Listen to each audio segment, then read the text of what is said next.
Hello and welcome in to SNN. That stands for Street News Now. The program is called Six Guys and You. We congregate every Thursday, 9 p.m. on the East Coast, 8 p.m. Central Time, and 6 p.m. Pacific Time there. For those of you who want to come on board, you go through YouTube, our YouTube channel, and type in SNN, Street News Now. Make sure you subscribe, like, and share.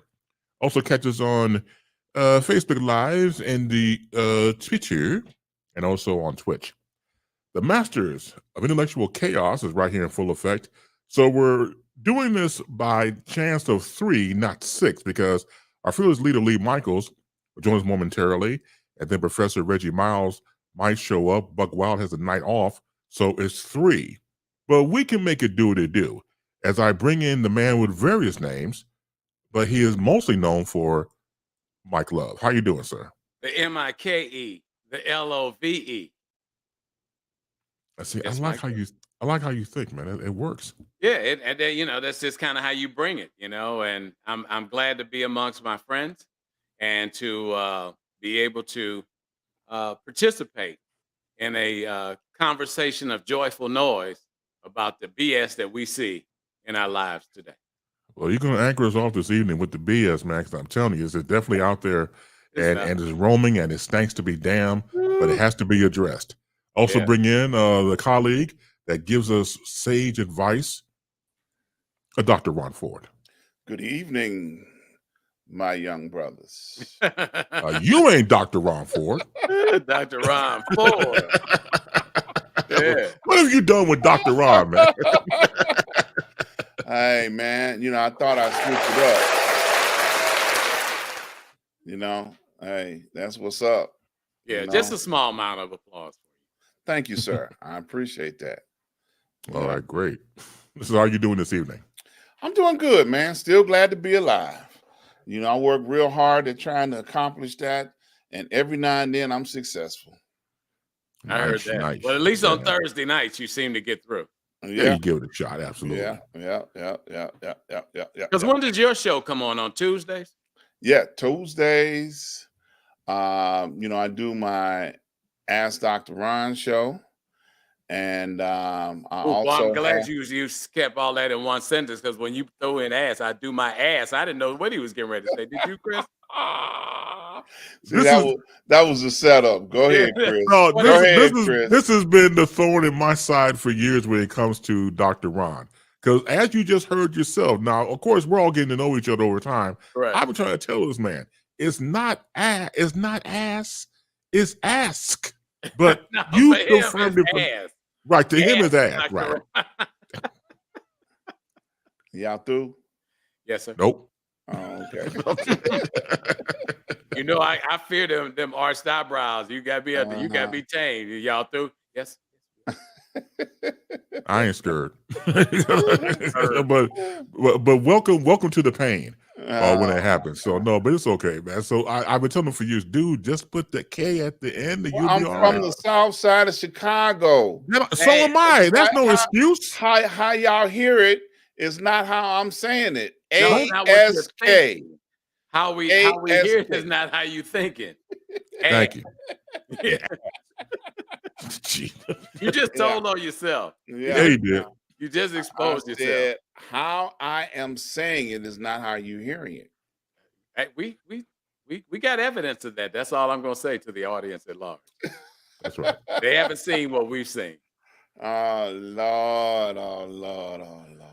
And let us move into the BS that Mike that talked about, going into the whole thing that the Will Smith, Jada Pinkett Smith, and Chris Rock thing continues on. Mike Love, give us what we have so far in the world of what's going on with those three. Well, with the latest, Jada comes out today and says that she could have protected herself. She didn't need Will to do that. So now you've had about, I think the numbers were somewhere between 40 and 60% of women who are responding to the original video said that Will did the right thing. And so now all of a sudden she comes out and he's under the tent by himself, literally at this point. The question becomes at this point, should she be defending him? There's a turn on tables right now. No pun intended, due to, they have the red table talk. But the table has been turned 100% on him, even now by his esteemed wife.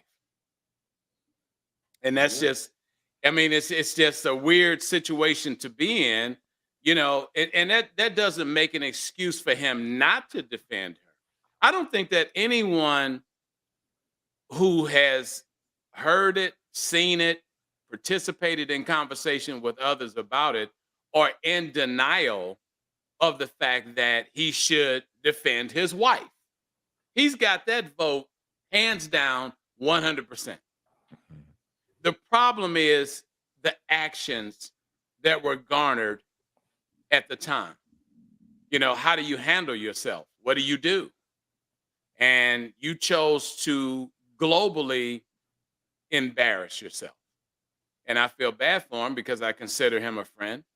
And I don't think his intentions were to do anything outside of protect his wife. But I've said to several people, there must have been some pretty good stuff that they were serving to the audience that were participating in the Academy Awards, top shelf stuff. Because those guys, I mean, think about it. You're probably having a drink before you leave home. Then you got to do the red carpet. Then they have little preliminary rooms and parties that only the actors go to. Obviously, they're serving alcohol.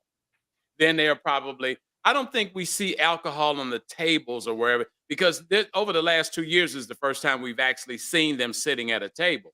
Previously, they were sitting in rows, Right. in a theater or wherever the show was being filmed. But I'm more than sure that they probably can have a drink, get a drink, or there's a bar, that's not far away, where they can, pretty much relax themselves during this entire production. It's just my If for me, it has the earmarks of O.J. Simpson. And when I was working at corporate radio for ABC, our affiliate here is WLS-AM radio in Chicago, on the FM, where I worked at the time, we covered gavel to gavel O.J. Simpson trial for 9 months straight. And I must say that I was a weekend drinker because during the week as you know, courts in general are very long and very tedious and very boring. Sure. And only thing every now and again something will pop up that, say, the Dream Team would do, Johnny Cochran, God rest his soul, or F. Lee Bailey, or anybody part of that team, when there was some moments to report from the standpoint of it galvanizing was concerned. Because this has, again, the earmarks for me, everybody has an opinion about this topic. Usually some topics go on and it has a garnered following, but not like this. And once again, for me, it smells like OJ. So it has that type of thrill to it, and it's going to be around for a little bit because, of course, the internet wasn't as booming as it is now. So that continues on the news cycle 24 hours. And it's amazing how we've seen all these different points of view from various people, like you said before, Mike, about the chivalry angle, which is nothing wrong with that. Right. But then how it's handled on a global scale. Once again, I commend Chris Rock for not retaliating back. He would be within his right to do so, but he did it and he took it. And once again, going back to class personified. Yeah. So all Will had to do was talk to him after the Oscars and say, look, man, let me talk for a few ticks, and then go over what had happened. So as the KRS-One sign lyric always said, real bad boys move in silence. So had he done that, it never would have escalated to this point. But like you said, now we get to the point where Jada even said, I don't need rescuing. It continues on. And it's one of those things where it might get more messier before it gets better. I think the Raw's video, and I fell from when I saw it, was Chris's brother, Tony Rock. Right. He's upset. And rightfully so. He was on tour with some more, the comedian. He comes out and he just sets the ground rules about nobody coming up to the stage because he'll get those hands from him. And when you hear it from a family member, hear it from his brother, it takes on more of a humanistic point of view. Absolutely. This is somebody's family member. And you mentioned another person that you know, Mike Love, D.L. Hughley, signed off on it. And D.L. Hughley said, and I didn't think about it, age-wise, You just slapped a almost 60-year-old man in front of the world. Yes. I And mean, when you even though he has a youthful look, yes, yeah, yeah, right. it was kind of embarrassing. It very much so. So it just keeps growing and growing. But for me, when you look at the people involved and how it's panning out, and once again, not going to go anywhere soon, it's the fact that you're either for Team Chris Rock or you're for Team Will Smith. And I had this on my Facebook page this past Monday.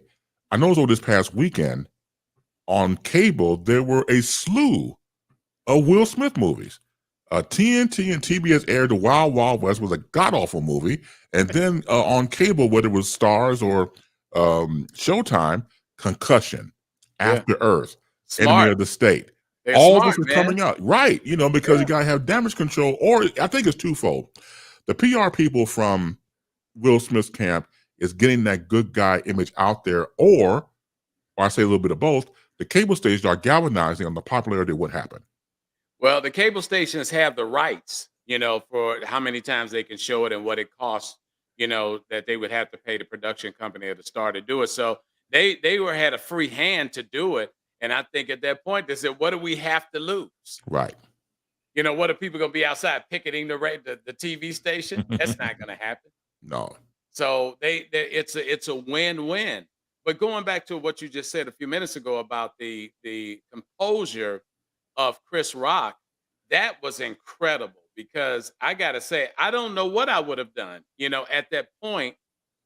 This thing, it took a weird role because if he had a retaliated, oh my God, it would have been it. I can't. We can't even imagine if he had retaliated. If he had a jumped off the stage, jumped on his back, threw a drink in his face, Mhm. picked up a chair and threw at the table. Anything could have happened. I mean, you just slapped me on global television. Right. I mean, you've totally given him the right to protect himself. Mhm. So now what happens? So I think we were blessed and highly favored that he took the blow. I mean, the guy never stopped smiling. He was, True. and I'm gonna say that's why I believe that Buck was really, really headstrong at saying that he believed that it was phony because that was really for real. That this guy never broke a sweat. He kept showing all his teeth. He's Mhm. like, Will Smith just slapped me. Right. I mean, he kept it in a comedy form. So why wouldn't certain people, including Buck Wild, believe that it could have been phony? Exactly. I want to I announce real quick our fearless leader here as he types in from YouTube. He says, Will is in the right place now. He will get the help now. Sure. I put something on, as a certified life coach, and I talked about this the other day. Mhm. Coaching is about listening and helping getting resolve. It's not about telling someone what to do. You know what I Right. mean? Mhm. And that's what has to happen. It's all about getting him to fix himself. Nobody can fix this but Will Smith. And what he does after this, what he says, where he appears, everything is on him. And so in coaching someone, the first thing is do an assessment. You go in and let's look at what the situation is. All right. Mhm. Now you're trying to figure out a resolve, a solution. Okay. Now, what is the resolve to that solution? How do you fix it? And it's totally on him. Now, I'm wondering with Jada's response, was that a part of the resolve? See, I don't know that. Maybe she needed to, well, can't say man up, but I guess man up and say, well, I didn't need it. But I thought that was more damaging than anything else. I don't know what Ron thinks, but I thought it was more damaging for her to come out and say that than it was to, you know, make it better if that's why she did it. I don't know why she did Well, her saying that, that's her truth. That's her reality. She did not need him to go up and act the way that he did, and she cannot endorse it. She cannot, justify bad behavior. So she did, that was her truth. That was her reality. That's her feeling. Yeah. So she's entitled to that. Oftentimes we think that um, what one person does, everybody's responsible for what that one person does. But everybody is entitled to their feelings, including her, about what the situation, the outcome of the situation. Now, I totally agree with what Lee has said, that he had a meltdown, and now the most important thing is for him to go and try and get a healing, and that's the most important thing. No matter what anybody else's feelings and opinions about it, he's addressing what caused him to be in that place and do what he did, because he went to a place and he did, some bad behavior type stuff, and thank God it didn't wind him up in jail. Nobody got killed. Yes, it was a slap heard around the world, but at the end of the day, he needs to address himself and be accountable for himself Absolutely. and come out of this okay at the end of the day. That's the most important thing that I see happening, through this whole process. I believe that Chris is going to be all right. He's still processing. He said that several times already. I'm still processing this. Right. And Chris is going to need a healing. Okay. He's going to need to deal with some things about this. And nobody has nothing bad to say about Chris. All the accolades and all the encouragement that he's been receiving is definitely, worth his while and worthy of a person like his brother said, that's 60 years old. So you would expect something like that out of a person in that age bracket. Okay. So Will, at this particular point in time, is seeking out the healing that he needs. So we all can speculate that it got something to do with his wife. It might not have nothing to do with his wife. It might have something to do with his 5 girlfriends, or It is whatever he got. open marriage. Yeah, well, whatever, the issue is, he's got to be able to get a healing that he needs to be able to continue on with life.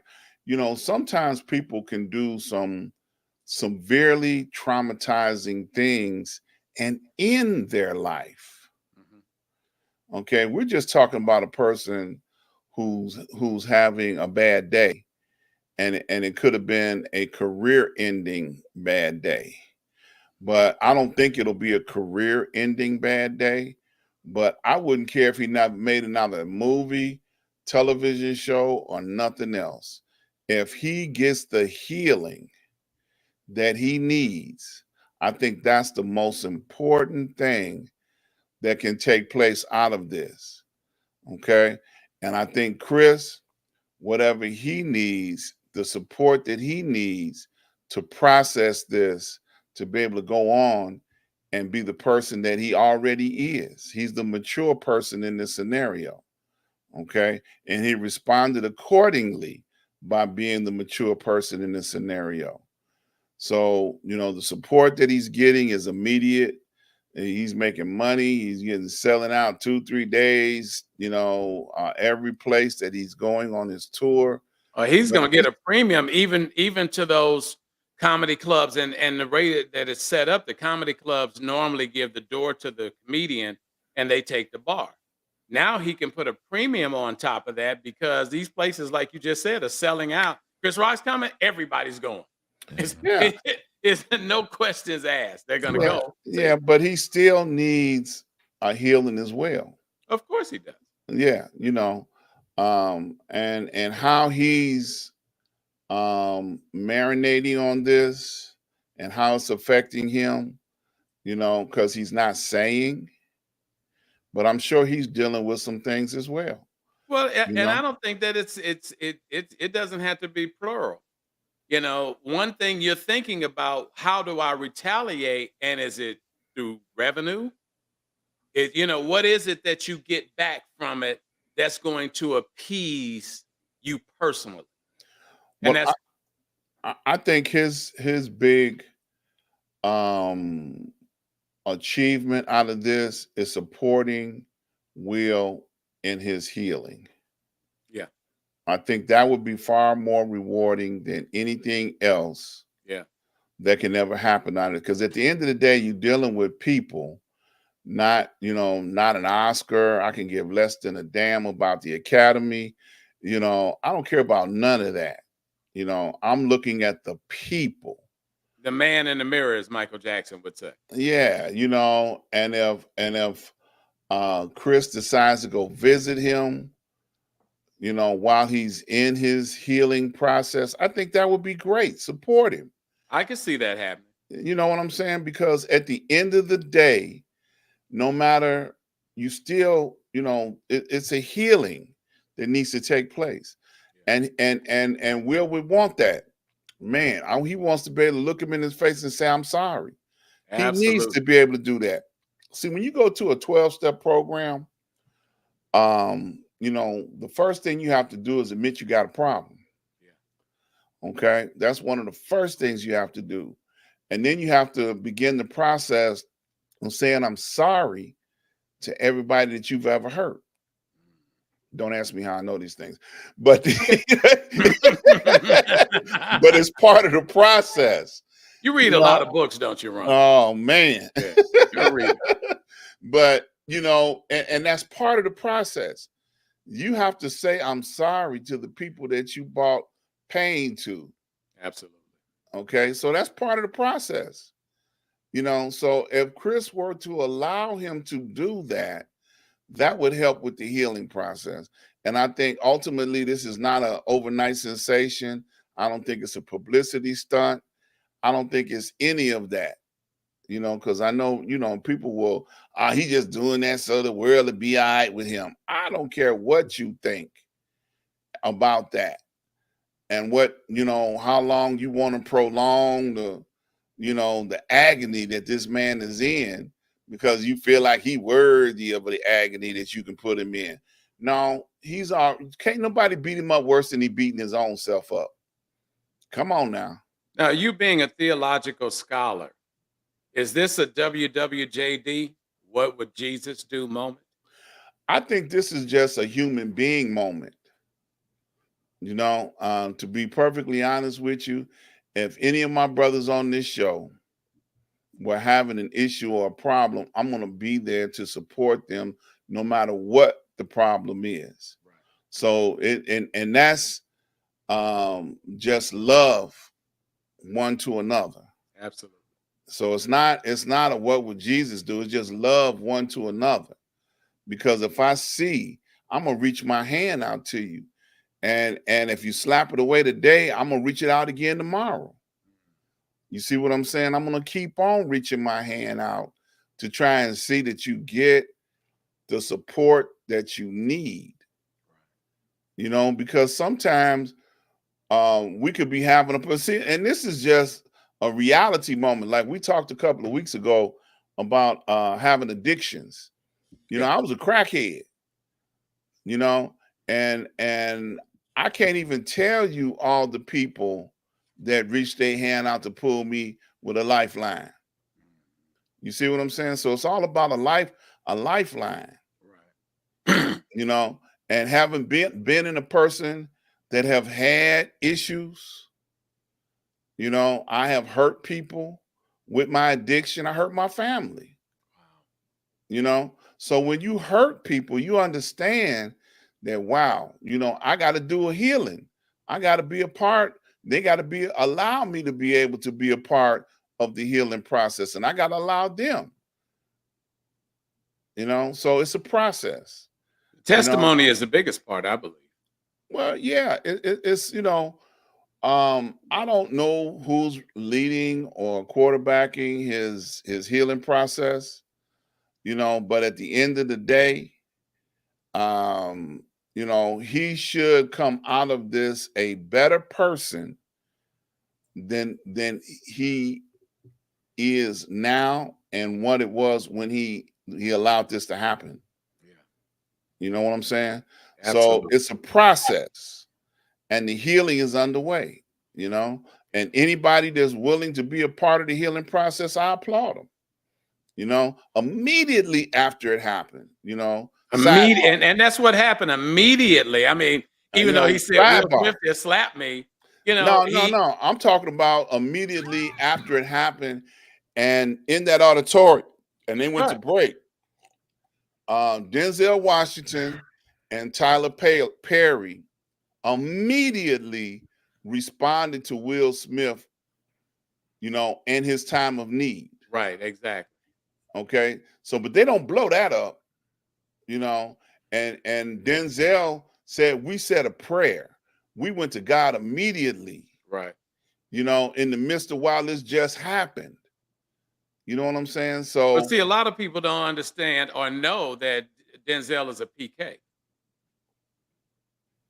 well, and they responded with how they knew how to respond in a situation like that. Right. And that's a preacher's kid for anybody that's watching and doesn't know what that reference is.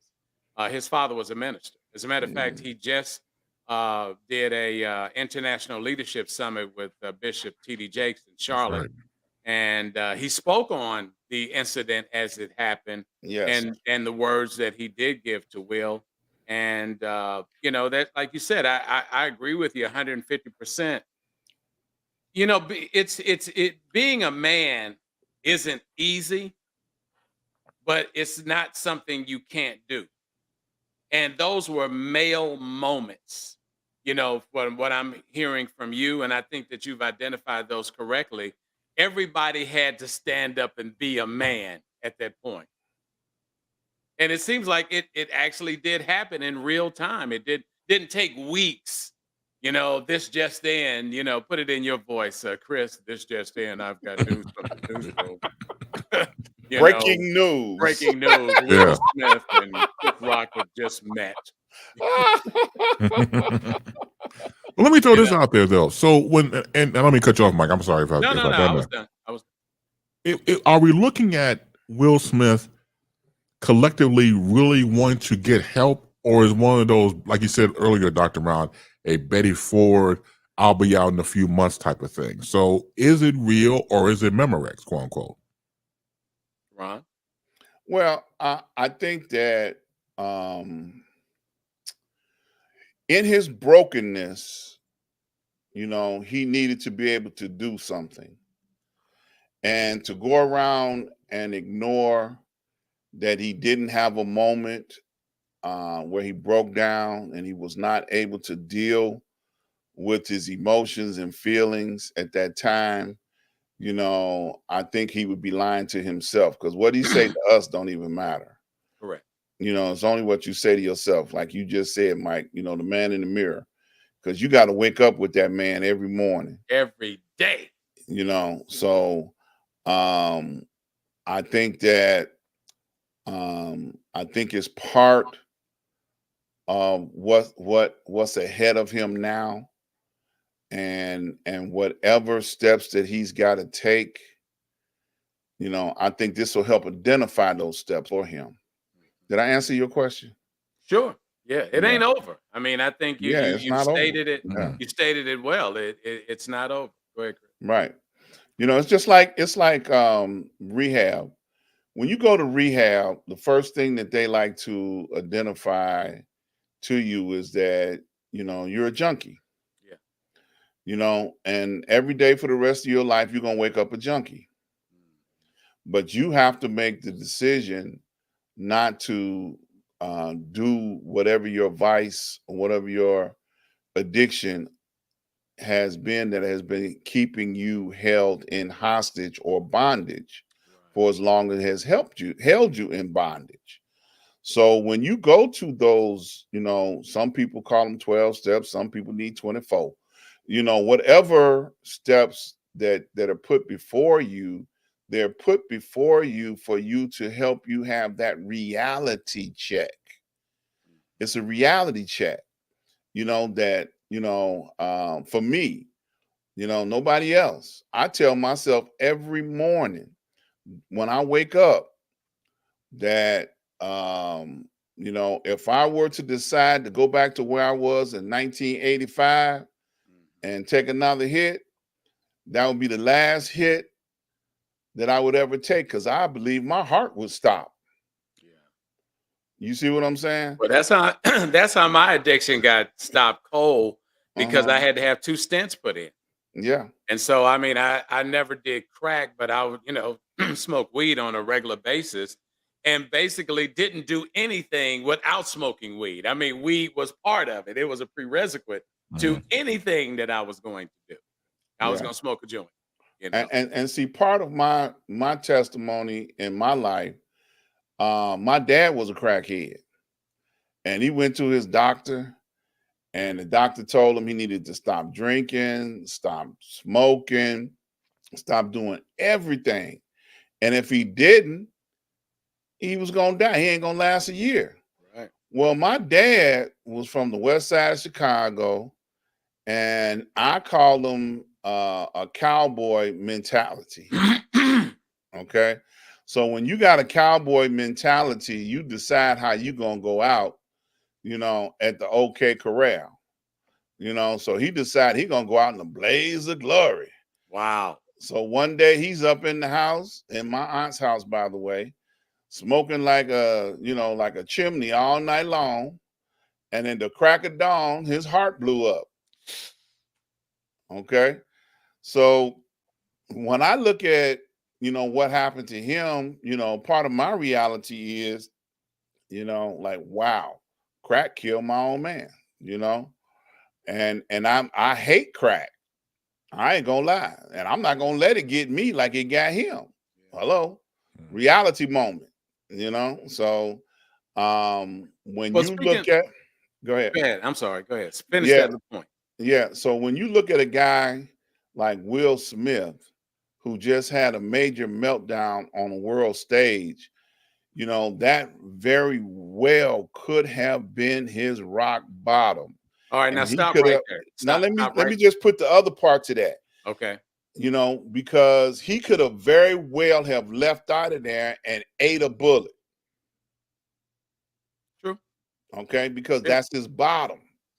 That's his rock bottom. So I just wanted to complete that statement. Right. That very well could have been his demise. Well, I want to connect something to that if when Chris gets back.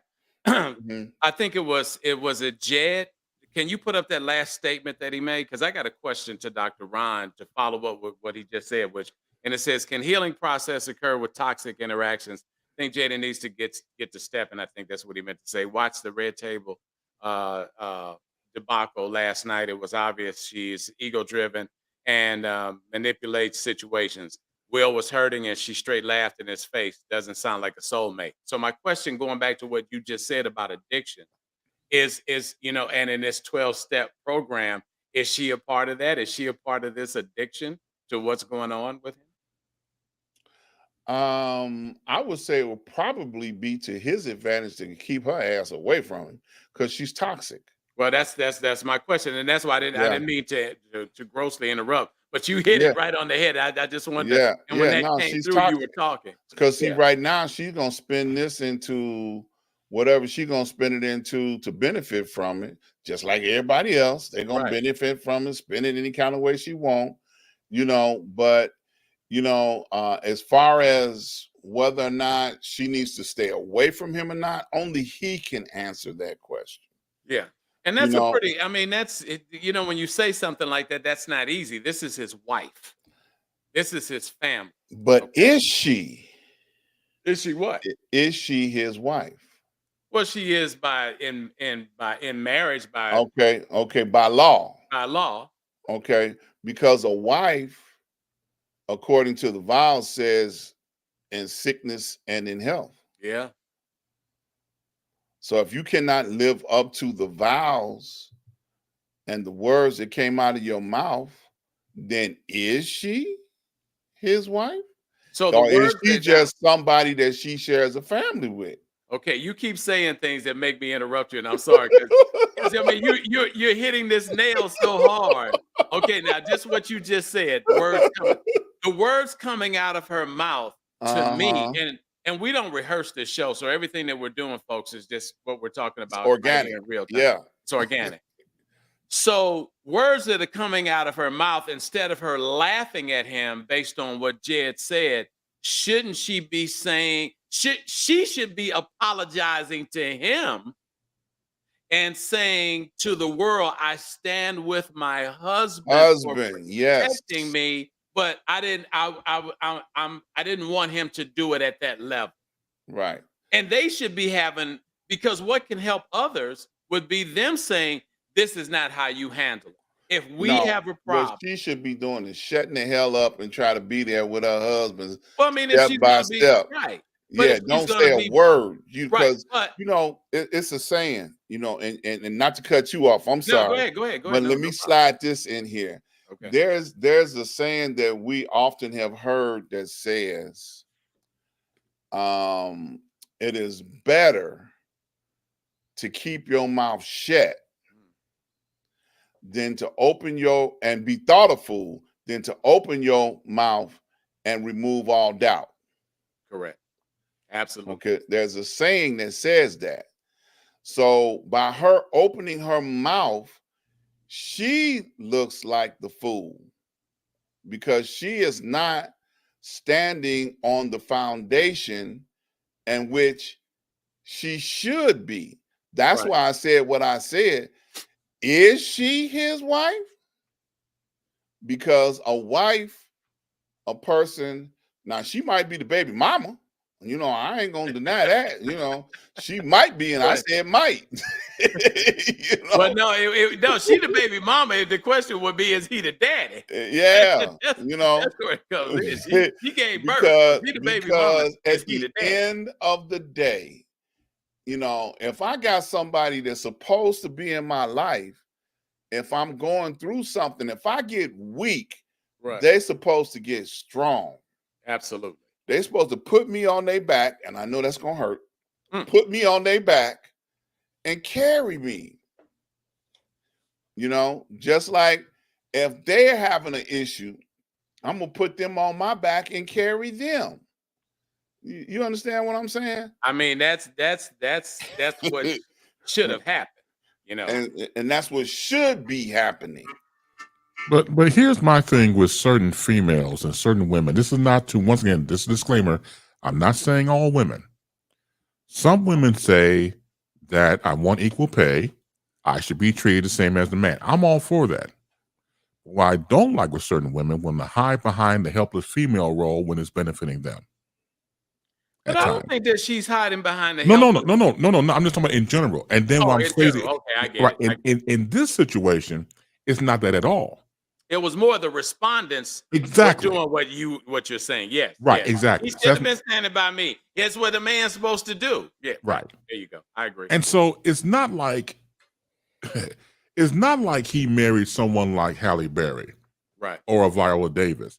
That individually their acting chops and their acting and their skill set speak for itself. Do you actually think, and once again, as we know, ego is a mother, that you got the Matrix movies and other movies, or even the Hawthorne RN TV series, because Muhammad of you Ali. being, thank you, Yeah. because of you being Jada Pinkett or Jada Pinkett Smith. Now, you can't have it both ways. Yeah. Let's call for what it is. And the ego comes in and say, well, I can act too. Yeah, but the husband is the star. Yeah. He is the one that galvanizes the whole thing. Hell, he put his own son Jaden in a few movies. Yeah. So he's the one. Now, it's not like, it goes back to the old bit that Eddie Murphy did about getting half in a divorce. You can't sit up there and say, Eddie, I want half, Eddie. Eddie, I want half. Right. You can't sit up there and have $50 million, and then the lady said, okay, it's $50 million and 2 cents. It's just not going to happen that way. You should know the balance, and I believe you know the balance of that. I believe what happens over time is you create something that you're comfortable with, going back to Jada. And not only all of that, you have the embarrassment of the entanglement. And before that, you're if you're Will Smith, you're fighting a ghost. She said next to him in interviews, the love of my life will always be Tupac. Yeah. Now, how you supposed to do with your husband sitting right next to you? Yeah. So, God, if y'all two are intimate, is she thinking about you or thinking about Tupac? Yeah. It's a Yeah. whole psychological thing. I wish him the very best because what he's gone through in public has been strictly stripped of Frank and beans. Nothing. Snipped 3 times. Snip, snip, snip. Here goes the Frank and there goes the beans. Yeah.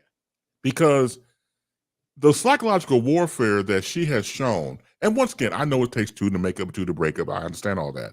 Well, I'm saying from where I sit at, from the standpoint of, let's go back to the entanglement thing. Now, she's no different than a predator. She's no different because she brought August, with the same age as her son, mind you, into the home to stay. So you were premeditated to be intimate with someone as old as your son. She's no different than Jerry Sandusky. Remember Jerry Sandusky? He was an assistant football coach for Penn State. Right. And he had that set up with the boys football league and everything else. So that way he can do his thing, unfortunately, with boys. Predators who get ice cream trucks in summertime to allure children and to do God knows what. She's no different.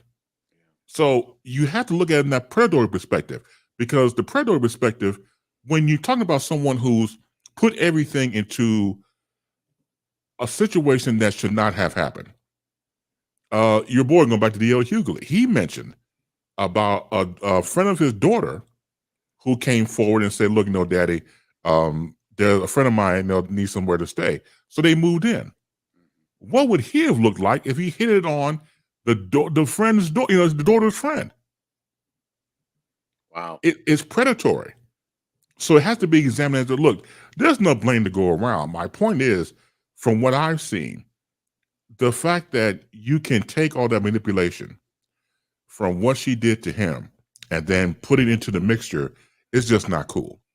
Not cool at all. So if this is legit rehab, I wish him the very best, because all of this is an embarrassment.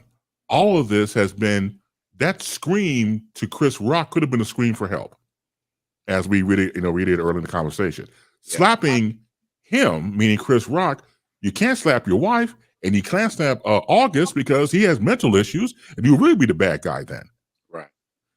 So it was a very bad situation, but I think the screaming out, it was a screaming for help. So again, it's just all these things that tie into it.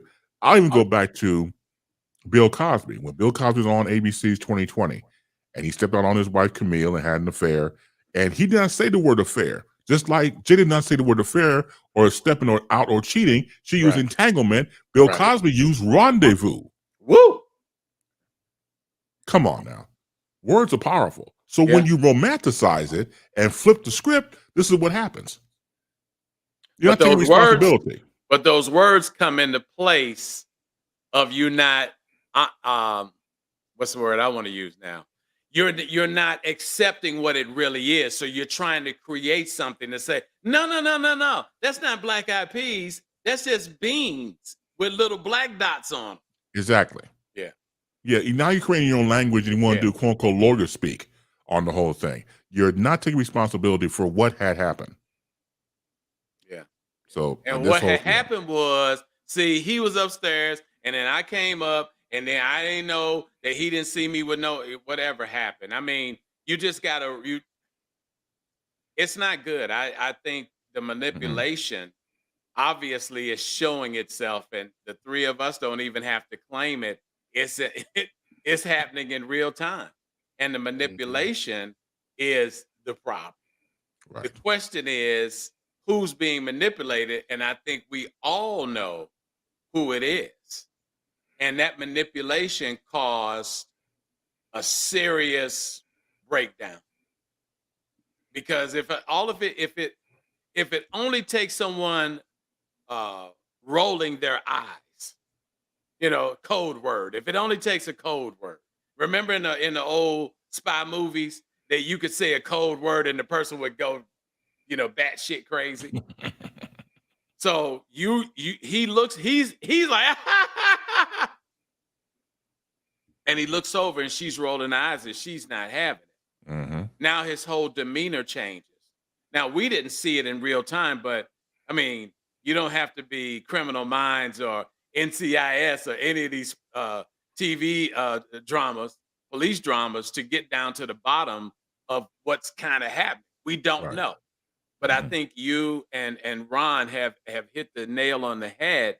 Manipulation is a key word in what's wrong. Somebody's being manipulated, Yes. and we don't know yet because we're not there. I mean, all we can see. I mean, today was the other shoe fell off.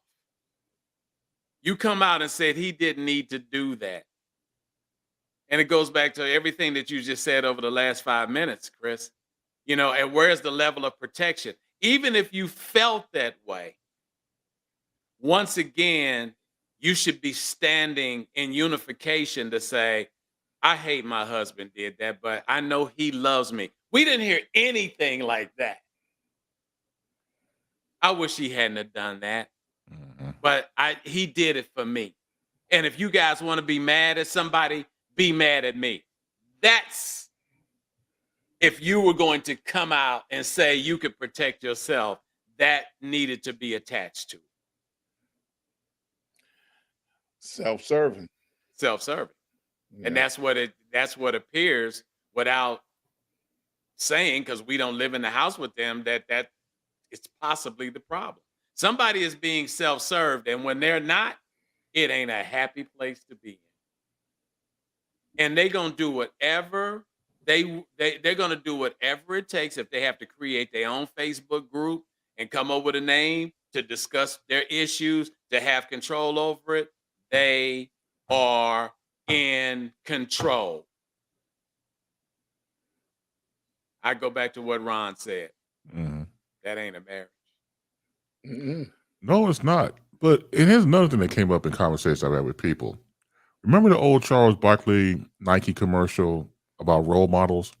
Mhm. He Ain't the said, role. I'm not a role model. Teachers should be role models and Right. people like that. And I understood the commercial when it came out. It was a very powerful one for Nike and Charles Barkley. But you are. You are a role model. You're a role Yeah. model to somebody. And the same with Chris Rock and the same with Will Smith. And going back to Will, no, you do not represent the whole African American community, But but you you're a do. role model. But right, and you're a role model. Yeah, you are. You are, and it lends responsibility. Not everybody can do the following. Jerry the Iceman Butler, I think, said it best. If you can have the ability to walk with kings and queens and still have the common touch, then you're somebody special. I thought you was getting ready to say ain't understanding mellow. You threw me with that one right Well, that's good. I called Jerry the Iceman Butler in an interview years ago, and that stuck with me because Yeah. that right there is the balance of both worlds. That right there shows you're the same no matter what room you walk into. You're not code switching. You're not putting on airs. You're the same person 24/7. That's what it said to me. And when you're in Hollywood, it's always 24/7 PR hype. Yeah. That's what they do. So you got to figure, I mean, the question is, as the Who once said, who are you? Yeah. Who are you really? Are you playing a role of Will Smith in public, or this is just someone you pretend to be? You don't And the have a same- choice. See, there you go, because the image already been created over time of You don't you have a being the choice. good guy. You're the Fresh Prince of Bel-Air till your ass die. That's right. I mean, that's just, it is what it is. And then you Absolutely. didn't make it any better. You produced the movie The or a reboot. series of it. Mhm. So you just put the rubber stamp on who we think you are and who you are, and there's no escape. Right. That'd be like Stymie coming back and bringing back the Little Rascals. Exactly. You know. Yep. Now we got to be scared because no, Stymie. time and a place. You shouldn't be acting like that. Stop bugging your eyes out like that. Start using correct English. Stop. Ooh, so yeah, that's going to be around for a little bit as we continue on with this conversation because again, it touches every chord. It has layers. It's not going to go anywhere for a while. So again, here on the program, we break it down. We break it down for everybody to, of course, digest and to have comments in the comments section. And so as we move further, the floor belongs to Dr. Ron. Well, thank you, sir. Shout out to Walter Jones, who first time joining us here on a Thursday. You just wanted to give him a shout out. I see he gave me a shout out. I got a question that I ran across in my mind, which is not a safe place to be. At all. And the question is, how old do you have to be before you stop lying to your kids? Now let me tell you why this question came about. Okay. I was talking to a young lady who has a 10-year-old and a 13-year-old. And she was telling me that, she kept Santa Claus alive to her children up until last year. Wait a minute. Santa Claus ain't dead? And she said that she finally told her children that Santa Claus died during COVID. Okay. So when they told me the story, I was saying, wow, how old do you have to be before you keep it real with your children?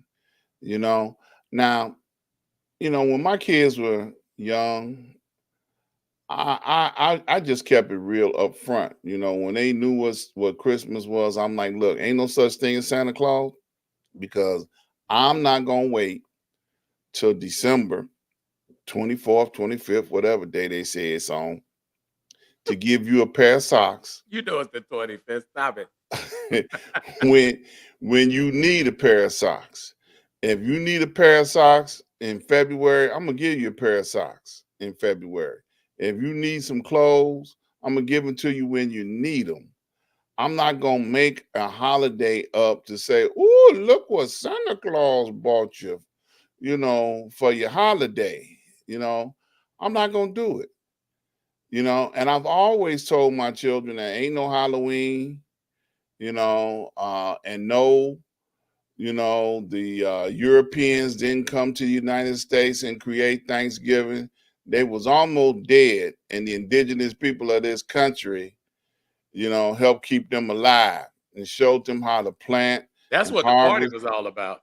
Yeah, so I broke down every European situation. Columbus could not discover America because there were people living here. That's like me saying, I'm going to discover Mike's house and I'm going to move in and live there because I discovered it. But Mike lived there already. Right. Well, somebody lived in the house before Mike. But how am I going to move in there and just gangster everything that's yours and say, oh, it's now mine? Yeah, it's brand new. I put Right. all this And stuff in it. The TV blinking in the look, background. All and this is all. I brought all this. and I'm gonna put a pole in the middle of his living room saying, "This is mine now." You know what I'm saying? At least you're staying true to form. I couldn't help myself. I'm sorry. but we as adults set the stage for what our children know and don't know. Okay. And at some point in time, we need to take accountability and responsibility for what we want them to know and how we present this information to them. I don't care what the other kid in the school class or the in the playground. No, I'm only concerned about what my children know and what they need to know to be able to survive in this country, that don't love them. Okay, so why would you want to, put every dollar and cent that you can't afford to have or afford to spend into a lie? Okay, so when they told me that, that their children was 10 and 13 years old, then I started thinking about that. Wow, that's deep. And then you're gonna kill off Santa Claus with COVID, just to get to the reality of that no such thing as a Santa Claus. That's deep right there. Well, the whole thing is deep, you know. So, I know we talked about it in the green room before the top of the show. And I know Mike said, I ain't gonna say what Mike said, but Mike left the impression that, whatever it is, it's gonna hurt.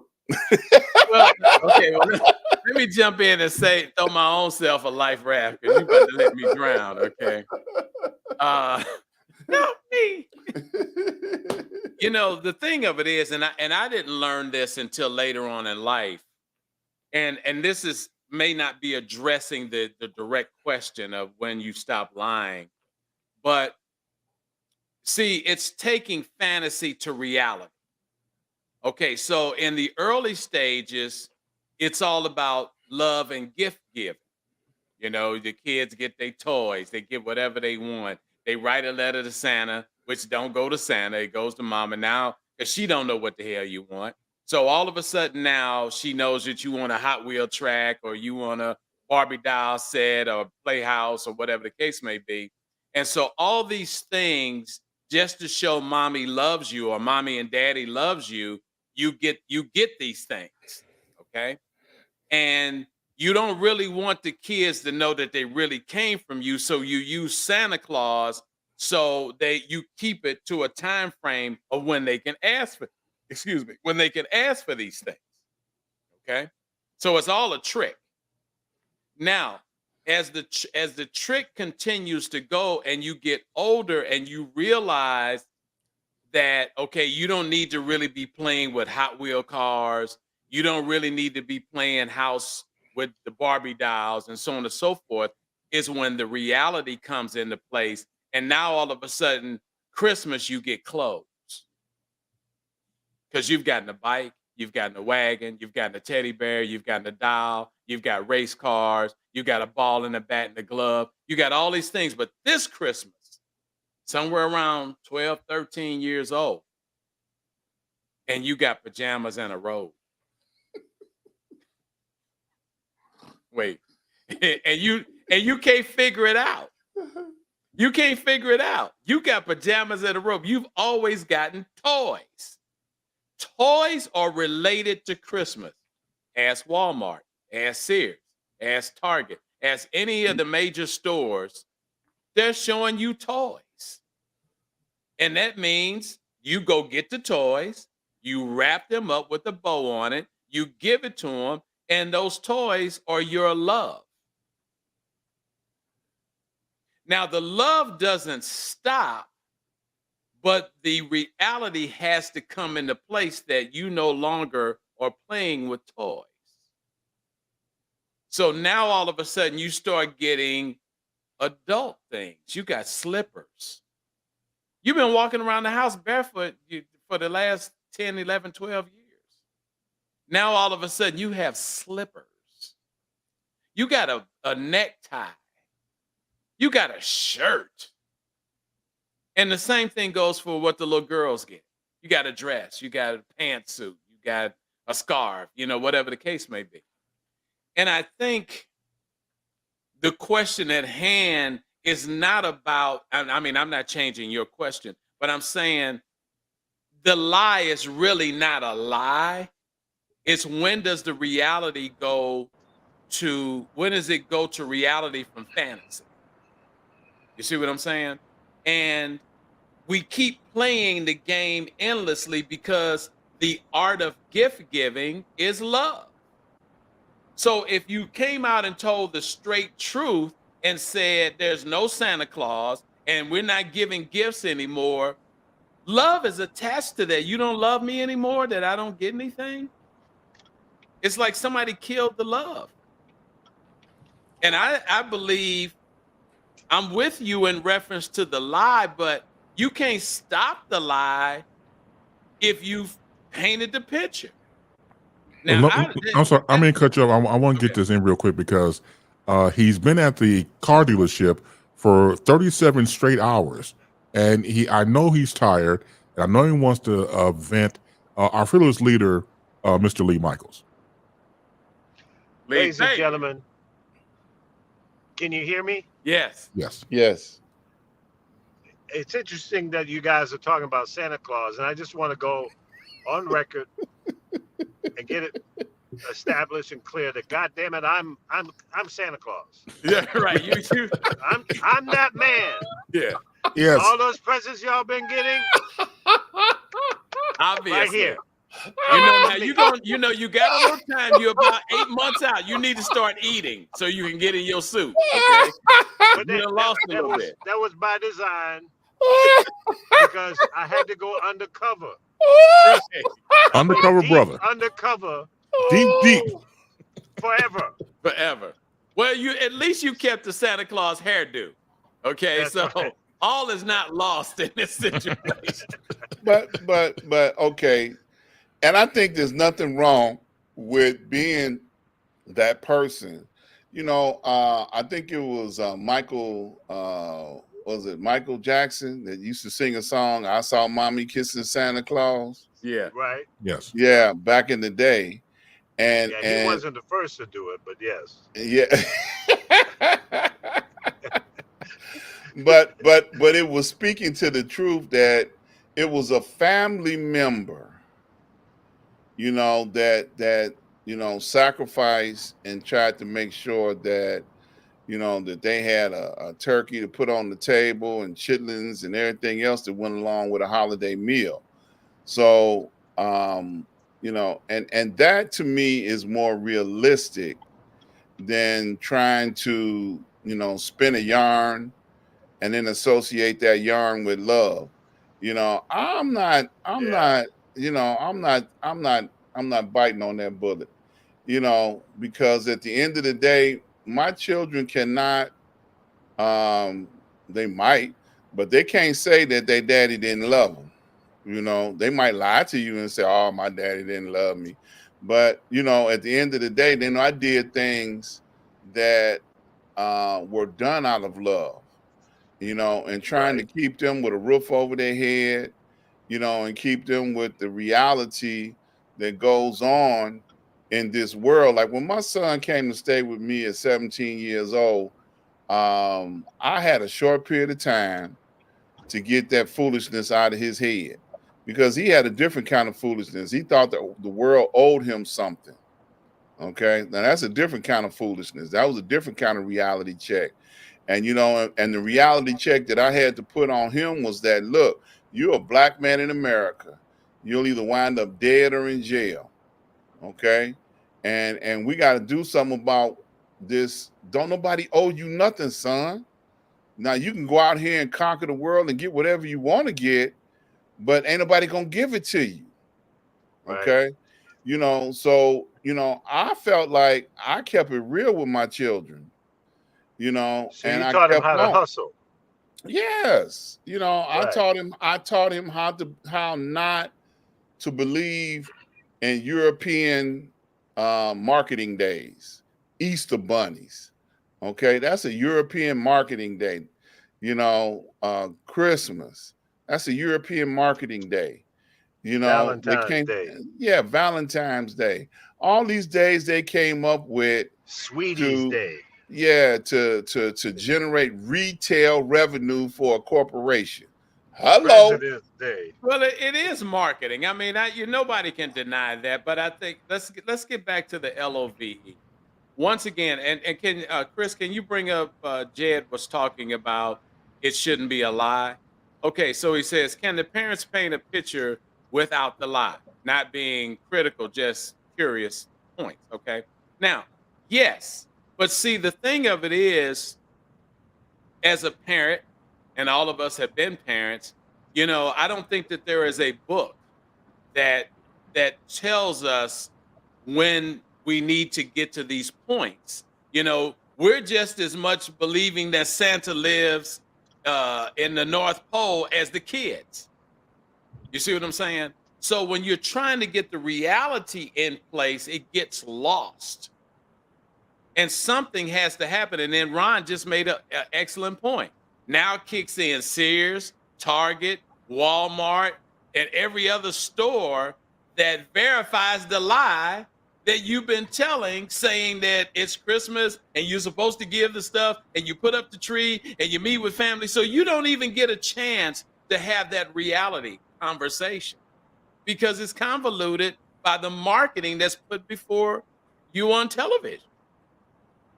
Okay, can I drop a gold nugget? Okay. A gold nugget in all of this. Most of those European holidays are pagan holidays to begin with. Absolutely. Okay. When you start talking about Halloween, Christmas, and things of that nature that were reproduced from paganism, okay, how can you establish a foundation of love for your children and what you want to show them as love, okay? And then you got paganism intertwined. Well, Ron, how do you break the chain? What you're saying is understandable, but at some point, where does the chain? Try not starting it in the first damn place. Okay, but you can. You ain't Adam. You wasn't the first human being. No, I'm talking about when you're dealing with kids in 22. Yeah, but how do you do that when they're surrounded by television commercials, marketing, people standing outside at Walmart before they open on Black Friday at 3 a.m. to get in there to buy gifts? Then if the truth is you just buying that we need a television. Well, what you do is you tell your children, we ain't doing that. Well, you can do it, but what is the reason for doing it? You can't say you don't blame it on. Wait a minute. How many times have you had to explain anything that your family decided to do, and they sat down and reasonably explained it to you? We just ain't doing it. But that's my point. That's my point. That's why I was bringing home what you said. It's like at some point you got to start doing it. But do you start it when they're 7 and 8 years old? When do you make the change? And that's what I was addressing earlier. At some point, when is it a reality? Which it happens for everybody at some point. And the kids, I bet you every parent can tell you when they told their kids it wasn't no Santa Claus, they busted out crying. They were ready to kill themselves. I don't think it's that serious. Or it is somebody at school told them it was not real, and they came home, with upset, tears in their eyes, said, "Little Johnny said Santa Claus ain't real." He said his daddy said Santa Claus ain't no Santa Claus. Right. Now, I'm sorry. Go ahead. So eventually, hold on a second. That goes back to what Ron said, and that's what I'm saying. I'm bringing home what you say. You just don't say the word. When do you do it? Say it, Ron. In the beginning. You gotta be honest from day one. Yeah. What's the beginning? But I think half of the problem is, I think the adults enjoy doing it too, because of course they do, reliving their childhood all over again. Because they waiting on somebody to get him again. Y'all lose me? No, we can hear you. Yeah, well, I mean, it's childhood over again. Yeah, they waiting on somebody to get him a gift. Don't get your wife something for Christmas to see what happens. Right. I get ready to slap Chris Rock. Please, no more slapping. No. I did not know the hatred. Rock you don't leave me alone. Right. I did Chris not Rock. You better have some point. I better get something. I did not know the hatred for Santa Claus until I became an adult with my own family. And I'm having right now post-traumatic stress disorder because I cannot understand when, no, seriously, I mean it sincerely, when I would go shopping with my wife, Vicky, get the kids the gifts and everything at Toys R Us, we're in the line. And so, we're talking to ourselves, right? And then I'll never forget this Mother Hubbard with his wife and himself was in front of us and says to me, "Do you still teach your children about Santa Claus?" First of all, I don't know you, don't owe you, and get out of my conversation. And then he was like, "No, bro, I just want to ask you a question." All right, bro, yeah. You doing a damn disservice. I mean, look, I'm standing in a line for damn near a half hour. I don't need you or anybody to tell me what I'm doing wrong. Stay in your own lane. And that's not only the first, that was one of 4 confrontations I've had with parents telling me and my wife that we're doing wrong. See, this is where I have an issue with it. What we do in our household is none of your damn business. I don't want to find out what it is. In your household, you leave mine out of it. And all of a sudden, these anti-Santa police came over, would just, give us the riot act. And then I never forget this. The first time it happened, we're in Toys R Us. We're leaving to dump everything into the truck. The guy follows me to continue the conversation. Wow. Tell me I'm doing wrong. He needed some love. No, he needed a slap. Now that's a slap for your ass right there. That's what he needed. But I didn't say anything to the brother. I said, "Look, bro, I'm here with my wife. We're getting ready to go home. It got nothing to do with you. Nothing to do with you." But see, I did not know this whole personal strife about teaching your children this. Me humbly and my family, my mother and father that raised my sister and me, all they were doing were creating memories. That's it. That's all. So when I look back fondly of the whole Santa Claus bit and everything else, it worked out great. And we passed on to our children. We didn't go to hell. We don't have a place in hell, but we could have swore that and go back to what Dr. Ron said. I understand the whole pagan system. I got all that. What I'm saying to other people is that I don't owe you an explanation. I don't owe you jack. Just hurry up and get out of the line so I can get my shit out of here. But it's amazing how people, it's amazing how people take a struggle and then make it their own and then want to point the finger at you, her, and him that you're doing wrong. I have an issue with that. First of all, leave me the hell alone and just go about your business. And the whole thing about going back to the whole thing about telling the truth to your children, that can go into anything. That goes back to the tooth fairy, or other things you bring to the whole situation. It's about, as far as my wife Vicky and me were concerned, creating memories and helping out the imagination process. That was it. That was all. And so, when the rainbow thing came in, the tooth fairy doesn't want to be called the tooth fairy. I didn't know. I didn't know that. But that'll be we'll talk that on. No, I had no idea about that. So. They don't want to be called a tooth fairy. Okay, gotcha. What you say the alphabet people would have a protest about people, that? You can't call the tooth fairy. You can't call him Toothless or Teethus? He's not the tooth fairy anymore. Okay. I'm sorry. Yeah, that's not my God. I'm sorry. I'm the tooth guardian. Okay, there you go. There you go. I'm just trying to keep in line here. You cannot call the that's the damnness of shame. And here Jed's about tooth demons. Yeah, there you go. Yeah. Ooh, You can't call, him tooth fairy anymore. As a matter of fact, I was in the car yesterday driving some Southwest airline people, and I just found out that you don't call airline attendants. What do they call them? Stewardess. Stewardess, right? You can't call them. You can't. You can't call them stewardess anymore. Because I don't think you ever call the guys a steward. Well, when you call them that, you show your age. Yeah. Yeah, they're an airline I think attendant. that's been null and void for a long time. Yeah. But a lot of people don't know that because some people don't. They only travel every decade. Yeah. Now, can I respond to what Chris said? I think you're right. You can create family memories any kind of way you want to without persecution. There's no right or wrong way to create family memories. But I would say that there's enough to celebrate within a family and a household where you don't have to make up things like, I remember, making big deal out of my children's birthdays. That's theirs. They own that. That's the day that they came into the world. That's the day that, we would,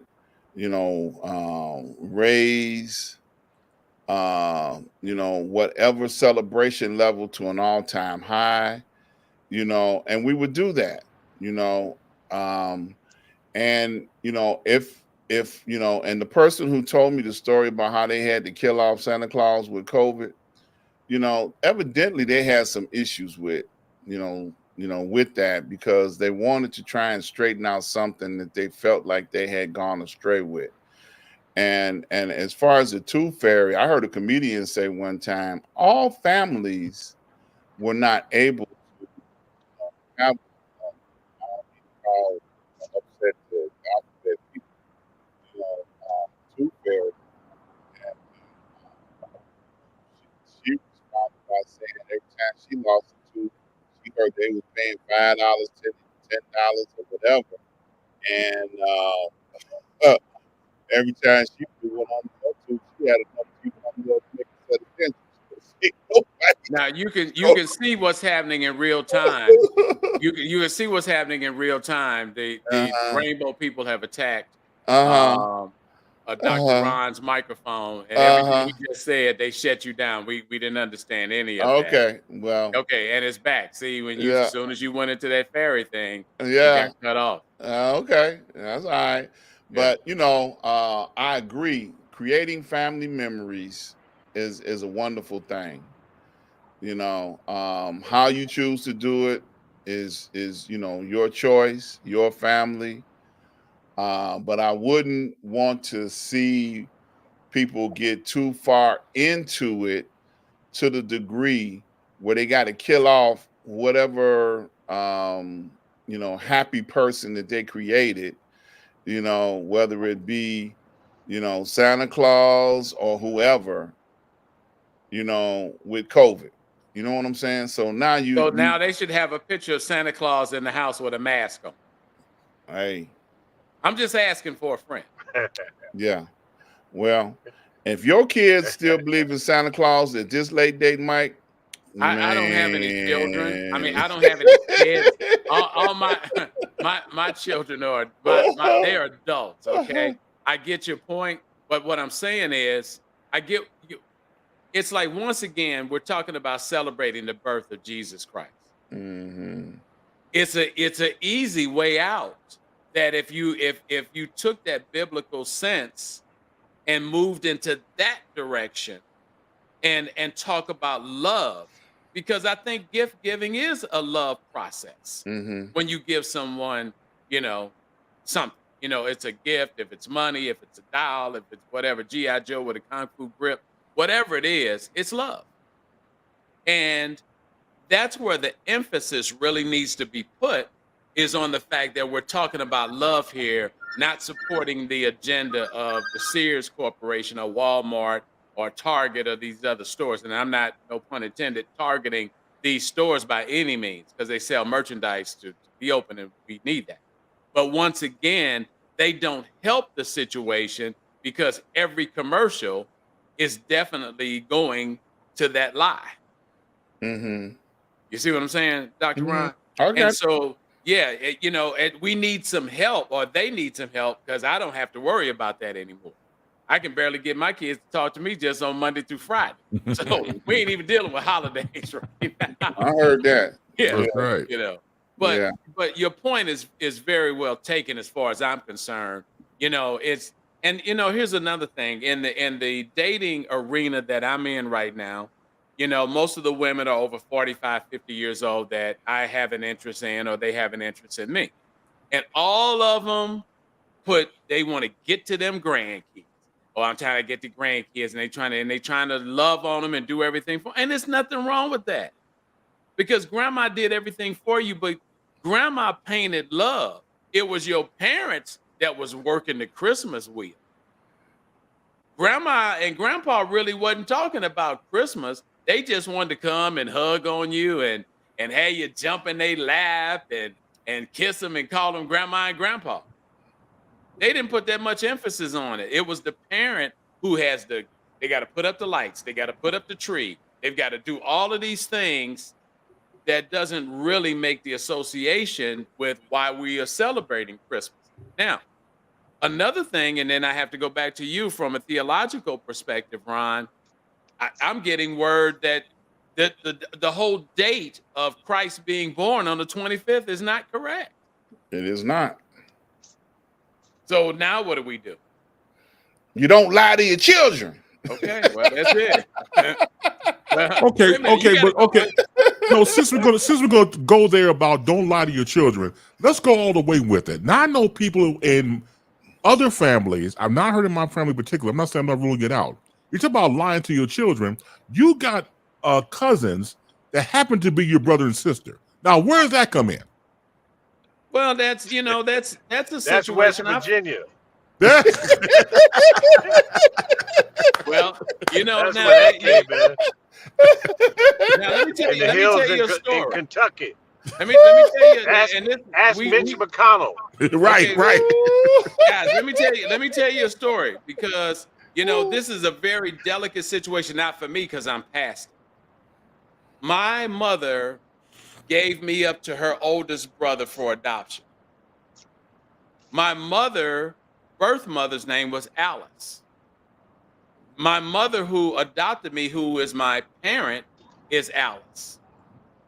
I'm calling my mother up until 8 or 9 years old, my birth mother, Aunt Alice. And then they told me she was my real mom. You see what I'm saying? So a lot of these situations now, I was able to handle it.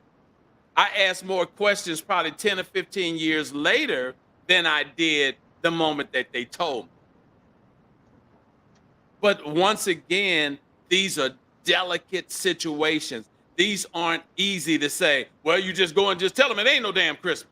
You go and you just tell them it ain't this. Because Ron said it best. It's where you start.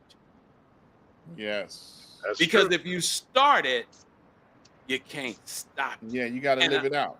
You can't live it out. And I'm more than sure that my parents who adopted me legally, their names are on my birth certificate, wasn't about to lose me after raising me for the first 8 or 9 years to have me go, well, I don't want to live here no more. I want to go stay with my mom. And that could have easily happened. But I wasn't stupid. Well, let me throw a hypothetical question. Lee made an analogy earlier. He said, okay, your kids start going to school and little Bobby in the cafeteria breaks out with a statement like, y'all ain't no such thing as Santa Claus. So now your child sits It's devastated. crying all by himself. He don't know how to respond because it's a bunch of mixed emotions going on there. You mean to tell me my mama, my daddy, my grandparents been lying to me all this time? He ain't worried about the lie. He's wondering what's gonna happen with him getting gifts on Christmas. But it's the hurt and the rejection that goes along with hearing something from Bobby, who never has lied to him. Right. Now, you got to deal with, and you don't go home and say Bobby said, ain't no such thing as Christmas. Yeah, you do.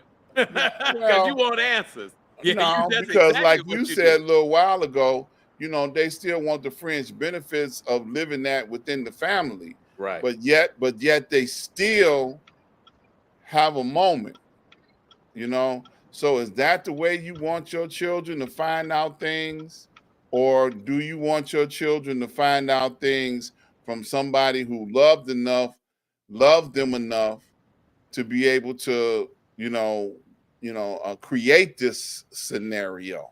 You see what I'm saying? Yeah, but it would have to be collective, Dr. Ron, because whether it's little Bobby that tells them, they're gonna see it on television, and so there's no way you can keep that a secret. There's no way to bring it to the table without it being damaging at some point. Especially if you've been the parent who's pumped the well that there's a Santa Claus. We leaving cookies out. Mm-hmm. And then he come back the next day, Christmas, and the cookies are gone. Well, your fat ass daddy ate them. If you had one. If you had one, your mama boyfriend. Yeah, see, I got a kick out of it because when we had Christmas and, my children were raised, under the Santa Claus syndrome. And I stuck with it as long as I could because I enjoyed the milk and the brownies that was left out for Santa Claus. Uh-huh. You know what I'm saying? Uh-huh. And sometimes it was chocolate chip cookies, and those are my favorites. So Mhm. now I don't get no brownies. I don't get a little glass of milk. I don't get, No it's chocolate like chip I don't get, cookies. Lee. You don't get You no. know. You don't even get no potato chips. That's right. That's how I got hooked on potato chips. I had to buy my own. Right. I guess I was buying those brownies and chocolate chips anyway, but it was fun that see that little saucer, little plate there with the chocolate chips on it and the brownies with walnuts or pecans and a nice cold glass of milk. After putting together the toys and stuff, you need some refreshments, Yeah. So how or some how eggnog. yeah, so how do we resolve this? I don't think you have one solid answer for No. resolution. I think it's individual. It goes back It to what we is. said It is. in, It's a in the very personal beginning. preference. It's Yeah. how you raise your Your children. kids. That's right. Absolutely. That's it. And that's the name of that story. You a lie. You a lie. You a lie. I'm not talking to my mama right now because my mama had been telling me, I don't even know you, mama. Mama, I don't even know you right now. Okay? I thought me and you was here. I don't even know you right now. Yeah. Well, Yeah, get the and- short and- end of the and- stick on that one. and that's It's a bad place to be put in. But like I said, just not to elaborate too much, but I think it's all about the answer to your question, Ron, is where is the love? okay. And that's what we're lacking in society right now is love. And we can transition into this if we want to continue for the next 30 minutes, Chris, with the topic. We're missing love in our society. Love has been balled up like a piece of paper and thrown out the window. Nobody does anything for love. Everything is purpose driven.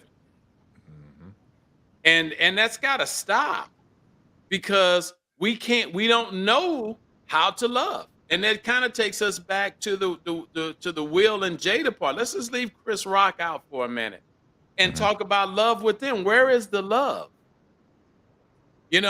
That love should have overcome you even being mad that the guy, whatever he said, if you were going to do something, pull your wife next to you and kiss on her and let the world see that you love your wife. Where is the love? We got now the Khloe Kardashian just got married the other day. She's got the baby by Tristan Thompson, the NBA star. He goes and gets another girl pregnant. He's paying now, and the judge just said he's got to pay $47,000 a month in child support. Jeez. Okay. Now she's on television doing commercials, looking fabulous, and the baby's on there looking just like him, and the whole 9 yards. But now we're not promoting love. Yeah, we're promoting the love between her, but you basically saying this little girl ain't got no daddy. Where's the daddy? Then you turn around, and because we're trying to get more diversity in the marketing sector of the world, we've got these interracial things where now it's the white wife and the black husband and the interracial looking kids and they just going through all of this stuff. They got I can't think of the name of it. It's one of those Viagra pills, and they talk about they got code words. When it's time to take the Viagra, and you say to him, Yeah. and all the couples are mixed. That's I've seen that commercial, but I didn't notice that all the couples were mixed. all the couples are mixed. That's interesting. Now But you that's know the what? second one. That is the new America. Right. It always has been, but it's just becoming more and more because things have changed. It's okay. At one point in time, a black person couldn't date a white person. No, not at all. That was not Well, at cool. one time, the TV censors wouldn't even let you talk about it. They've got a TV and this was going to be one of my subjects a couple of weeks ago, and we never got to it. We were Mhm. talking about the hammock underwear for men. Have you guys seen that commercial? Mm-mm. So they got No. this new commercial out, and it's called hammock underwear. That's the Uh, picture that I sent you, Chris, of the underwear. Yes. Right. Okay, if you got it, put it up. So what they've done is to imply, they've implied that your testicles, if they're large, they can be chafed by rubbing up against your thighs as a man. Okay, the pouch. Say that again. The what? They're saying now that if you have large testicles, they can be chafed from rubbing up against your thighs. That's a good marketing thing there, boy. Okay. Oh no. So they Well, came up with they came up with the hammock underwear, which takes, or I guess you have to put them in there. They have a pouch for your testicles. A pocket for your testicles. Yeah, they call it a pouch. And to emulate it, they got 2 golf balls sitting in there that are supposed to be your testicles, showing that it's roomy and they won't be all crowding each other up in there. They'll have their own little space separated from your penis. Did we put the disclaimer on that tonight's show is not for children? But they have that in there. It's the same thing with, and we talked about this before with the period. They call them period panties. And then, just in case you didn't know what they're talking about, they take some red dye and they put it in a cup and they pour it down the lining of the panty and show you that they're not leaking. Where is the love? Everything is in your face. If it's not in your face, it don't sell. So you don't get a chance to talk about love. Like I said, going back to the little, I forgot what they call it. They don't call it. It's not Viagra. It's another one. So they got 4 different people. So the one guy, they're out, the one couple, they're out with their friends, and she gives the code word. And they just get up from the table with their friends, I guess go home and make love. Right. Yeah. It's time to feed the kitty or something like that. No, she said, I forgot what the word is. She said, it's one word. And he goes, oh, we got to go. Yep. And then they got another They do like one. 4 or 5 different couples. They do 4 or 5 different couples. Yeah, Then they got an yeah. older couple. They look like they in their 70s. And then they blank out what she says. She says, do you want to go in the boop, boop, boop, boop, boop, in the house and boop, boop, boop, boop, boop? And then he said, okay. And then they get up. Then they got another one, the black couple. She says, oh, no, there's black and white. And she says to him, you want to do the laundry? And he says, the laundry? And she says, yes, your package came. Oh, the laundry.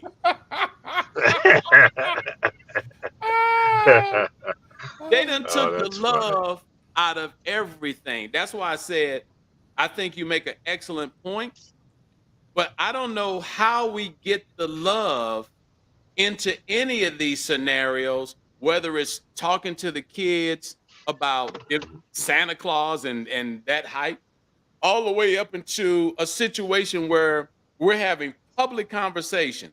And hold up, Jed, think for a second. We're having public conversation about intimacy that belongs to us. Not enough information, Jed said, needed more graphic. SMH. I remember when the Nair short shorts commercial almost caused society to crumble. Well, see, now that doesn't matter because TikTok and Instagram and all of these other social media platforms have put so much in front of people. You know, they got this one thing on Facebook where they show these scenarios, like they got one, and the girl comes in and she thinks that her boyfriend's having an affair. Like he's humped under the sheets. You can't see what he's doing. And then when he comes out, he's like cutting tomatoes or something. You know, they keep coming Under up the sheets. under the sheets. They keep coming up with these scenarios that we do not practice being in love. It's instant gratification. And gratification just isn't talking about sex. Gratification of wanting those toys. Why do you need to wait till Christmas to get your child a bike? If you want to get your child a bike and your child needs to learn how to ride a bike, how to pedal, get the bike. You see what I'm saying? Why are you waiting to give them a ball and glove and it's snow outside? They can't even play with the ball, glove, and the bat for damn near 4 or 5 months. But they're happy as hell that they got it. But where is the love? That situation that you're talking about, Ron, is going to be very difficult without love. Because that love is going to have to come in and take the place of those gifts and those lies. Why? If the love is there, we don't need Santa Claus. That ends he needs to go ahead and retire. Santa Claus has been looking 90 for 100 years. At least 64 years of my life, they've never shown a slim, cute Santa Claus. Yeah, Santa was never young. Yeah, Santa was never young. Yeah. I got a question. I want to know how many of my colleagues will go out and buy a pouch for their nuts. Well, I'm going to go ahead and answer first. I don't need it because my testicles ain't that large. Yeah, I don't need them either. I don't need them. I got stuck right there, man. And I don't want to know whose testicles are that damn large. You're going to buy some underwear with a pouch in it. That is number 35 on the list of things you don't ask another man. Yeah, you get them about how big his you nuts get them are. ham and short. Say, man, your nuts so big. Do you need a pouch? You need a No, hell That's no. not even. It shouldn't be a conversation. It's like, hey man, you need some nut pouch. Well, my left one does, but my right one ain't too swell. And they got them sitting, and they got golf balls sitting in the pouch. I mean, they don't want you to get it wrong. Okay, like, they're illustrating it. Yeah, that's when you get up from the bar or wherever you are talking to your buddy, and that conversation is Oh, they over. got another one. Wait a minute, Lee. They got another one. So now that was the first one. Now the second commercial is they got a sister who's coming in and she's just getting real graphic with it. Oh, it's called "Are You Taking Care of Your Balls?" Oh no. And they say balls. Man, No. Chris, have you seen them commercials in Chicago? I ain't seen none of this stuff. No, you know, I'll tell you if you want to see it. You ever heard of this? Okay, AMC, you know, they all got plus channels now. Uh-huh. Everybody done went to AMC Plus, Apple Plus, whatever. CNN Plus, right? Yes, everybody's got plus. Now, most of those are they're not on channel, you know, your local channels. Okay. So they got more leverage to do stuff. Okay. All of these commercials, have you ever heard of Sundance? Yeah. They show all the crime dramas. Like they show Criminal Minds. I mean, a whole marathon for a whole day. They do Law and Order. They do NCIS. They do Perry Mason. They do Columbo. I'm kind of hooked on the channel. I mean, it's one of those channels you can put on. You're not looking at it, but you're looking at it. And they put in 15-second blocks of commercials. So they'll run about 10 minutes, and then they throw in this 15, and they're all 5 seconds, and they put them in, and that's where a lot of them are. And they're on AMC Plus as well. So if you Yeah. go on Sundance, leave it on for about 30 minutes and you'll see them. And they run them hot and heavy.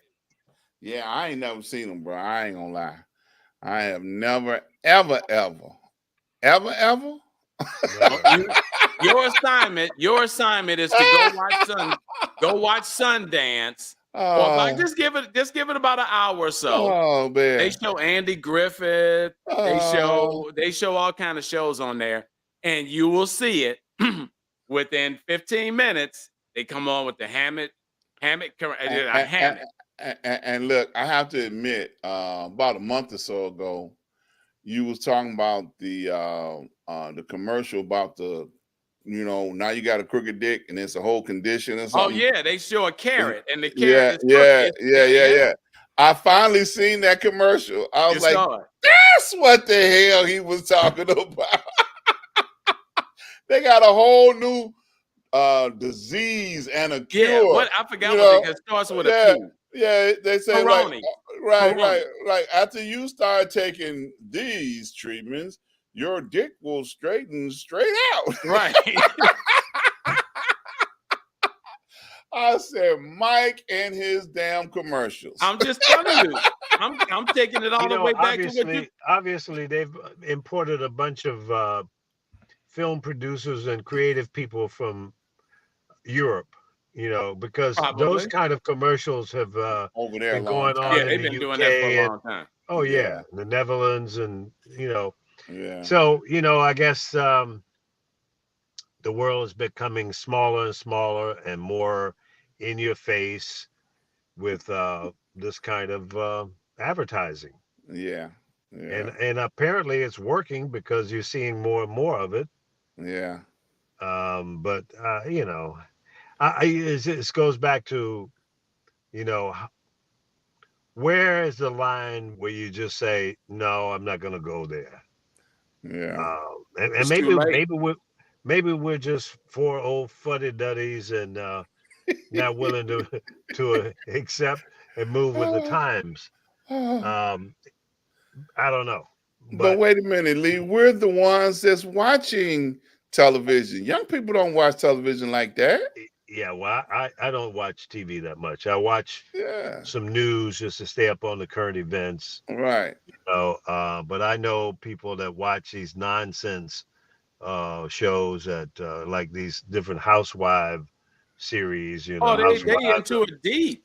Yeah. The Housewives of Podunk, Iowa. Yeah, reality shows. Yeah. Yeah, I can't deal with it. It's just useless nonsense. Yeah, time is too important to be getting caught up in that stupid stuff. Yeah, I mean, I'm more interested in the fact that we should be celebrating today that we have the first African American Supreme Court justice.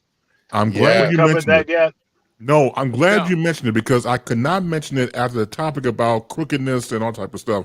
I didn't want to actually talk about that behind that. So, Lee, I'm glad you mentioned it. The floor is yours about the Ketanji Brown Jackson being confirmed.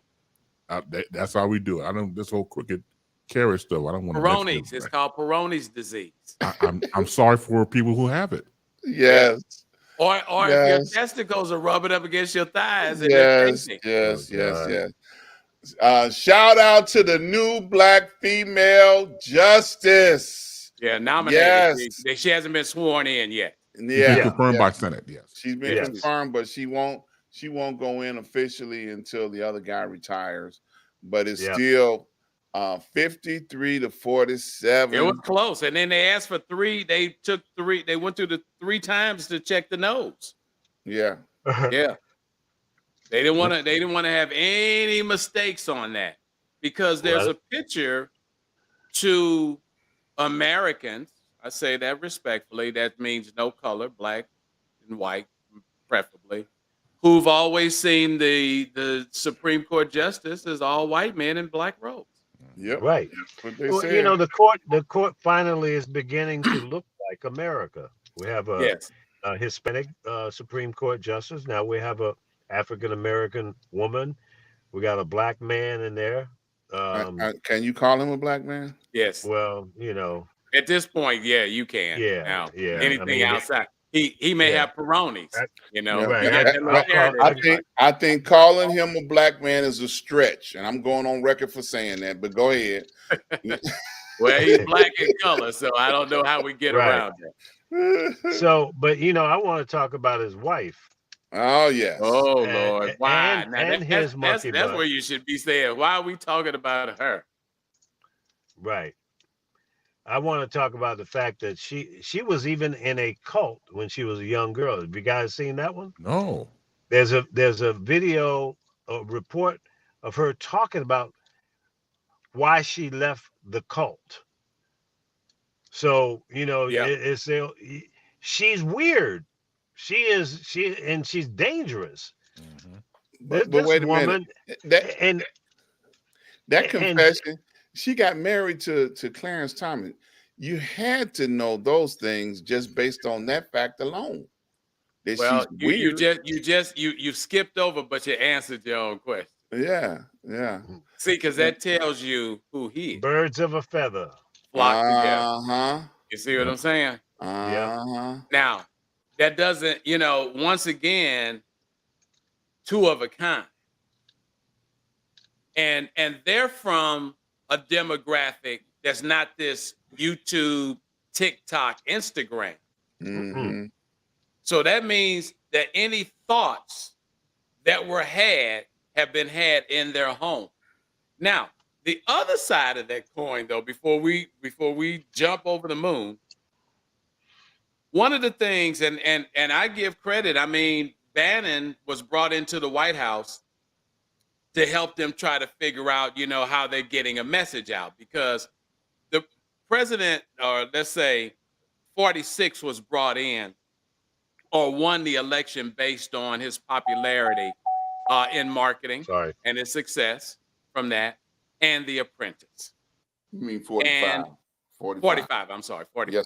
Yes, sir. And the thing of it is, it's something to be respected when you can convince somebody to build a 200 or $500 million building and put Dr.Ron Ford on it.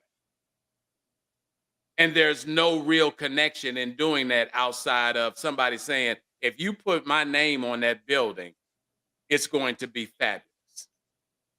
And I don't know if it's hypnosis.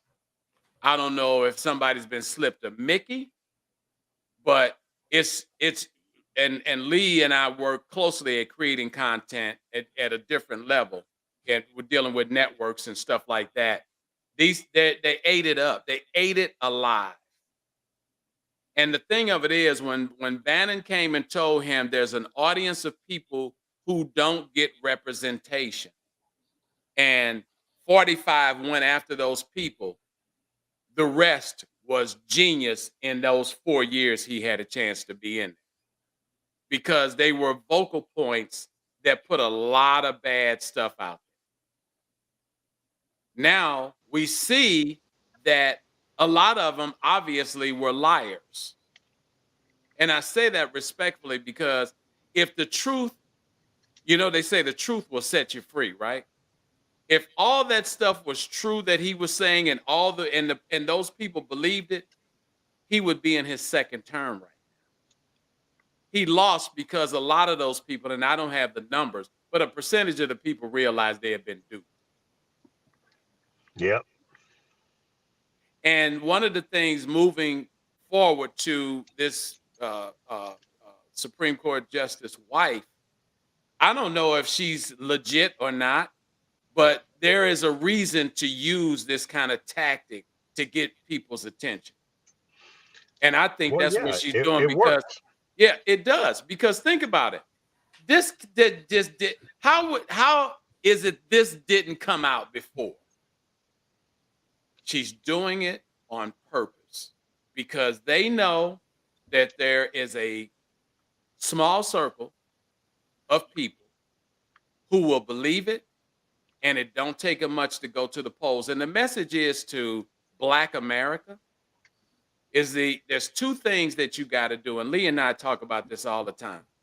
Vote, and you need to have property. Lee, what we just talked about that this morning in That's depth, right. talking about property. And the thing of it is, however you can get it. You got to get your hands on some property.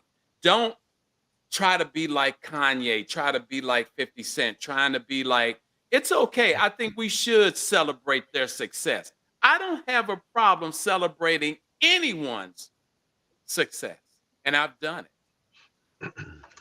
But that's not what my dream is.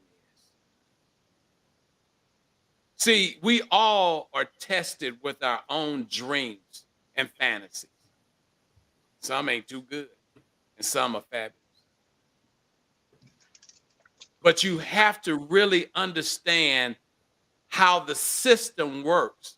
We spend too much time trying to break the system when you need to conform to the system and take over. That's how you win. Well, It doesn't mean you got to get dirty. now let me ask a question. Sure. Now, do you guys think there will be a fallout of any kind for Clarence Thomas' wife? Because there is no fallout for him. You know, No. he's got his job and he ain't got to go nowhere. But she's not protected by the same privileges that he is. She's just a wife. So she has really opened herself up to, you know, like criminal activities and other things that can be looked into and investigated, and he can't do nothing to help her. Well, that's if they do, obviously, a separate investigation with her and then see how much of a trail that she has had over the years. And there's once again, it's a classic situation about, I'm sorry, I got caught. See, that's the part people have to realize. Right. You know, when you get Exactly. caught, is a whole different conversation. So I believe that if they do an investigation on her, then we'll see how that trail goes. How and deep it goes down exactly the how rabbit go down the hole. rabbit hole. Exactly. Absolutely Yeah. correct. Absolutely. So, yes. But it's odd, not odd, but it's interesting that he was the only Supreme Court justice that voted against having Donald Trump turn over the various documents that the prosecutors were asking for. He is the only one. So obviously they had some dinner table conversation that they both agreed on. They had some nighttime pillow talk. There was obviously conversations between the Supreme Court Justice Clarence Thomas and his wife, and I think they're birds of a feather flocking together, and they're part of the whole disaster that America went through while this idiot was the president. Right. So I hold, in my mind, I hold them both responsible, and I think there should be some consequences. Quite frankly, he should resign. He Yeah. should quit today, right now. He should do it publicly. Say, I'm sorry. We were out of line. We were acting un-American. And the things that we said and did are shameful. And he should fade to black. Never be seen again. If you believe that, then the Will Smith slap on Chris Rock was a stunt. Well, I know it's not going to happen, but that's what should happen. Right. That's all I'm saying. Yeah, that would be the right thing to do. It would be the right thing to do, but if trust and believe me, it's too many tentacles that Oh, no attach question. all of them. See, one of the things that doesn't happen is when we get power, we don't get a chance to use the power like they get a chance to use the power to enhance their race or their friends. You see what I'm saying? We're caught in a bucket of being thankful that you went on and voted for me. Thank you. Thank you that you voted for me. I really appreciate it. Yep, we're going to get together and I'm going to help you do this and that. See, and I don't want to use the word kiss ass. Did I just use that word? Yeah. I didn't want to. That's too late. Damn, it slipped out. But actually it didn't. I said it because I know everything I'm saying. There you go. All the connections it goes back to what we were talking about not long ago about term limits. The people who make the key decisions for this country have a free hand as long as you, as African Americans, don't vote, and as long as the voting crowd continues to put them in. It's just that simple. It Absolutely. And the voting thing is vital. It's vital. not just a matter of doing it; it's a matter of survival Yes. at this point right now. Yeah. And if you put in the human condition, the human factor of voting, what it means historically, you have to be a historian of what it meant right now. Even going back to the election between 45 and then president, not president, but going to the presidency, going for it was Joe Biden. And you've seen the power of it. It was one of those things where if you didn't believe in it, you should have believed in that. We forget it wasn't that long ago because we were rejoicing out in the street. People out in the street rejoicing about President-elect Joe Biden. That's how much a lot of people in this country felt that 45 was not doing the job, obviously. He was a tyrant. He used the White House, and people got tired of getting trampled underneath. The downtrodden. Even people who just trying to make ends meet, robbing Peter to pay Paul type of situations, they're getting screwed over. So when you embrace a new day and a new administration, the whole thing, it shows promise.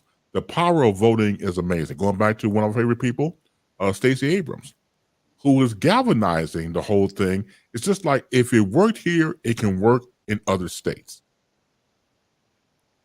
If anybody should be applauded for trying to make a difference, it should be Stacey Abrams. Absolutely. And she's running. Support her. Support her. Yeah. She's running right now.